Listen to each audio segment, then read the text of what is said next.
Good morning. It's a cold morning out here in Tampa Bay, Florida. Thirsty Tortoise Brewing. Woo! It's got to be 40 degrees out there. It was 50 degrees in the brew house when I walked in this morning.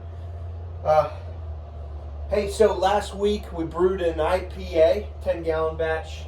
I did a Nelson and Citra hop treatment on it.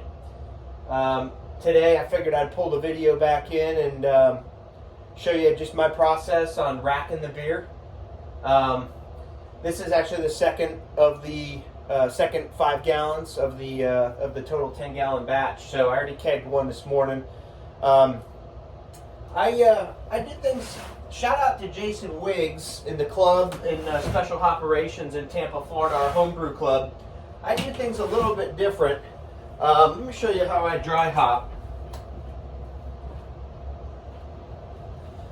So this is spent. This one's already done. But this is a painter's sack, a painter's filter bag. And you know, you can use at your homebrew store the mesh nylon or whatever those bags are, the hop sacks. But for me, this works really well. And I actually dry hop in the keg. And you know, I tend to drink a lot of pale ales and IPAs. They're my favorite go-to beer. So I brew beer, I drink it, and it doesn't take me long.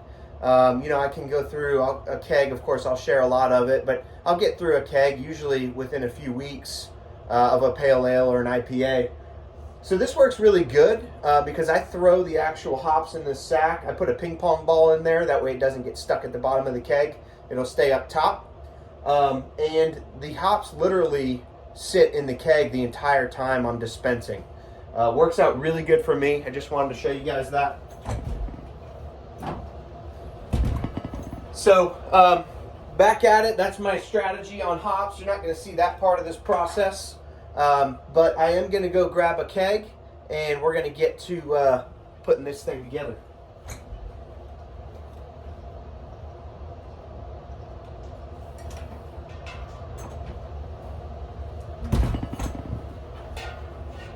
Got my keg.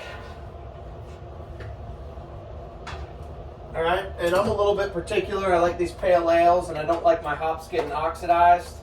So first thing I do is I've got an extra line of CO2 over here, and I purge my keg with some CO2. All right, and get a nice coat of CO2 on the bottom of that. I'm gonna set up the racking cane here on the carboy. I got a bucket of sanitizer that y'all can't see in the video that I'm working with right here. It sits just below where I'm kegging. In case I drop anything or I need anything, it goes right into the sandy bucket. And then I'm just putting my my carboy top on here, and I've kind of manufactured this thing over the years, but it's basically how I keg. So it's my hose hooked directly up to the stainless steel racking cane. And I am just dropping that line inside of the keg itself. I'm going to set my depth here. And we're going to roll. So I used that same CO2 line that I purged with. And I don't know if I'll show you a close-up of this, but I basically fasten it to the top of this cap. And then what I do is I turn on the CO2. All right, and I let the CO2 actually push and create the siphon. So couple reasons for that. Number one, those of us, maybe if you're newer, you may not know this yet, but when you start messing around with hops, they don't like oxygen. So you want to do everything you can to keep as much oxygen out. And this is just another way to reinforce that as a best practice. I'm going to push instead of using oxygen to push it and start the siphon, I'm actually using CO2. So again, I purged the bottom of my keg, so there's a coat of CO2 down there. The reason for that is CO2 is actually heavier than oxygen. So CO2 right now, there's a blanket of it sitting at the bottom of the keg. As the liquid goes into the keg, it's pushing that blanket up with it. And a byproduct of that is pushing all the oxygen above it out of it. So let me get a close-up here of this top that I was talking about. Y'all bear with me a second.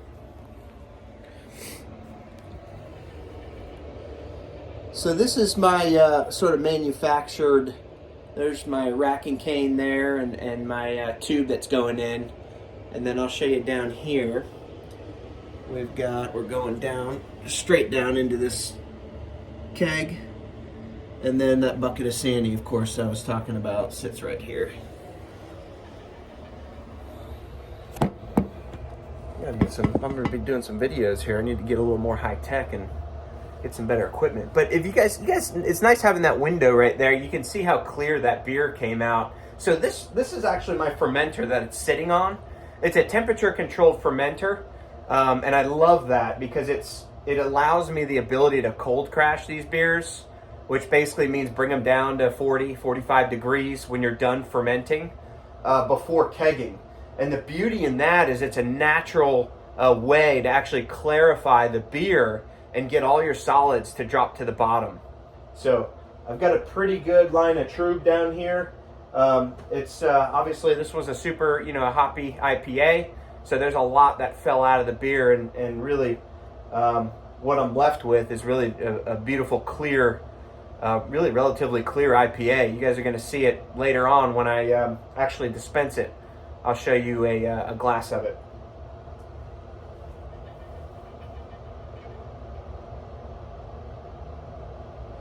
And then from here, I'm just monitoring, keeping an eye on my keg, where I'm at, how much volume is left, and of course how much I've got to go in the kegging process.